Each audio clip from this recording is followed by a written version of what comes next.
Hi, I'm LaToyah, and today I'm going to show you how to make Guyanese roti.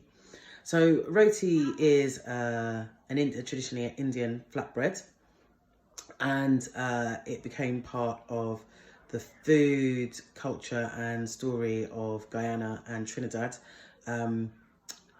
as indentured Indian workers came to those places and became part of the cultural heritage and makeup of the peoples there. I'm half Guyanese and grew up with my Guyanese mother and grandmother, and my nan taught me to make roti when I was quite young. It was my favourite meal that she made, so favourite thing that she made when I was growing up, traditionally eaten with curry, chicken. My nan used to make it with, I tend to cook lamb more, but traditionally eaten with curry. It was my favourite meal when I was growing up, and it is very Guyanese. It's very, it speaks to a lot of who my nan is and some of the things that she's passed down to me. So I always feel very close to her when I make it and when I eat it. It's very much part of my childhood and sort of who I am. So I'm going to share that with you today. You are going to need these ingredients to make your roti: self-raising flour, plain flour, nice mix of both. I have made it with pizza dough flour before, so you could also use that. I use a mix for the fat or the shortening, as you might find in some of the recipes. I use a mix of butter and oil. My nan she changed her recipe and used to use ghee. I've not used ghee yet. I think I probably will give it a try because it does give it a very specific flavour. But these are all the ingredients you will need to make your roti. I am using cup measurements, and so in this bowl is 1 cup of self-raising flour and 2 cups of plain flour. You will also need to just add about a teaspoon of salt in your roti mix. 1.25 cups of cold water to start mixing your roti dough.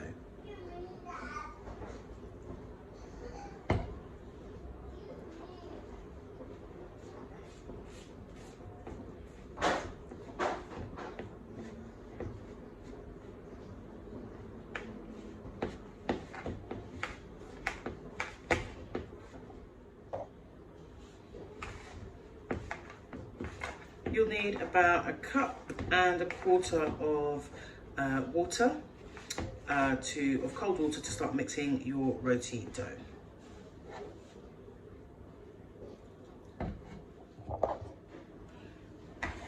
Your dough needs to come together a little bit like this.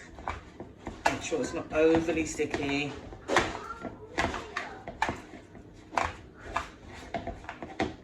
Forms a nice, picks up all the dough from the bowl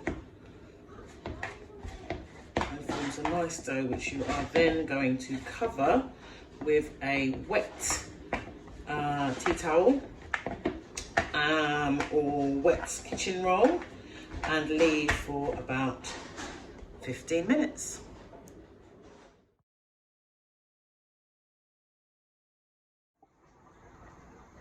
So your roti dough has been proving for 15 minutes, and we're now going to do stage 1 of preparing your roti. So flour your side down,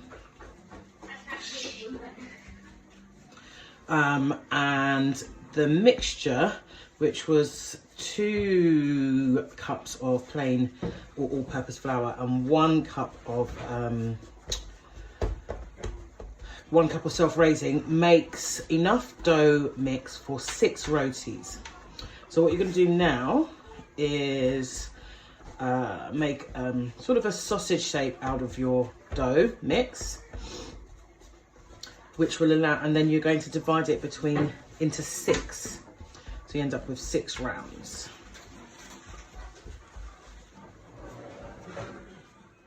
So this is a really important stage of making roti.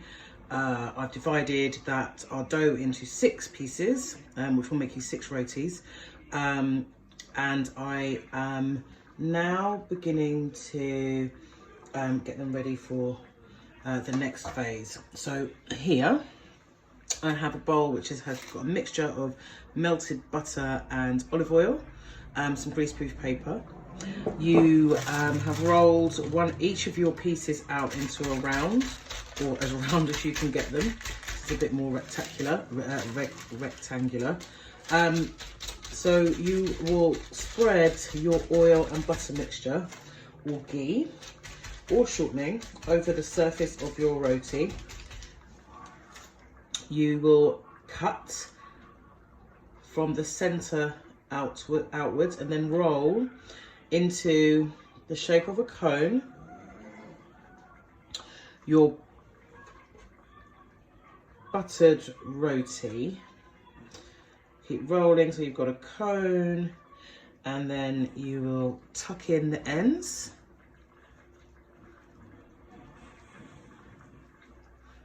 Now, this process helps to keep the roti moist when you cook it in the pan, but also helps to create the lovely layers that you will see once your roti is cooked. So that's 6 pieces, all buttered and wrapped into funnels, tucking the tops in, and cover that with a wet towel or kitchen roll and leave for about 20 minutes. So after you have put your roti into 6 and you've covered it with your butter and oil mix and let it rest for 20 to 30 minutes, you will flour your side once again and roll them out into round discs and get them ready to cook. So here we have a flat griddle pan. It's not flat, but a round, flattish griddle pan, and the roti goes in on just a hot pan, not an oiled pan. So what you'll use is the rest of your butter and oil mix to add the fat to the roti while it's cooking, and you will cook the roti for sort of maybe 30 to 40 seconds on each side, and when you've done that you'll flip it, and you'll do this maybe 2 or 3 times. Each time you flip it, you'll just oil the surface of the roti once again.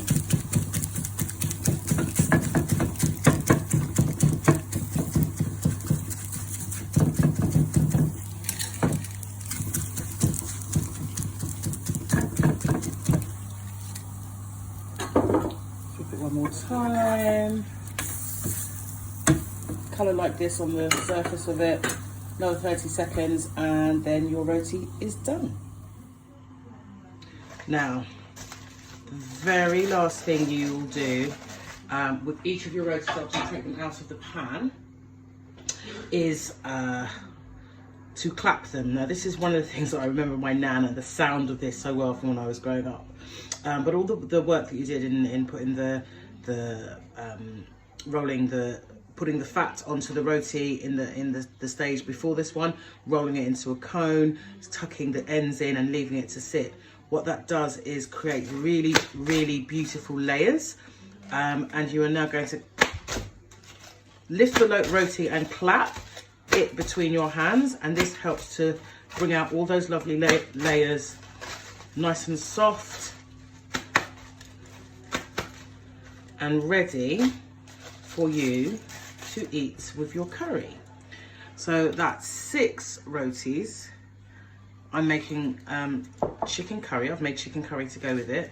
So I will be enjoying my roti with my family today, and I hope that you really enjoy making your own roti, and thank you for sharing your time with me to learn how to make roti.